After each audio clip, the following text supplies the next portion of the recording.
како мејор од Сапуница ги распока сите овие балончиња кои што опозицијата во недостаток на една понуда, во недостаток на визија, во недостаток на проекти околу кои што би можела да мобилизира граѓани, се обидува да ги наметне во јавност. Ниту се разговарало за некакви легални мигранти, ова кој што се говореше, ниту било понудено, ниту било подпишано и во случај, тоа е денеска го рече премиерот, доколку се понуди такво нешто, апсолутно оваа влада додека е на власт, такво нешто нема да биде прифатено.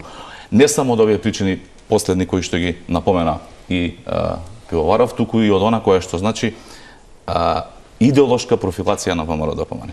Ние како политичка партија апсолутно сме за борба против илегалната миграција, а не за либерализација на мигрантите, нешто што било својствено за одредени политички партии кои што Жирновски претходно бил член, председател, сега и во СДСМ како претендент за високи функции, така што немаме никаква намера да прифатиме никакви илегални мигранти. Апсолутно лага е дека ќе се крадат било какви шатори, кампови, хабови, што и да се, како сакате наречете ги, во делот на илегалните мигранти. Да не ја замајуваме јавноста. Едно е борба против илегална миграција, за која што сме за соработка со нашите стратешки партнери.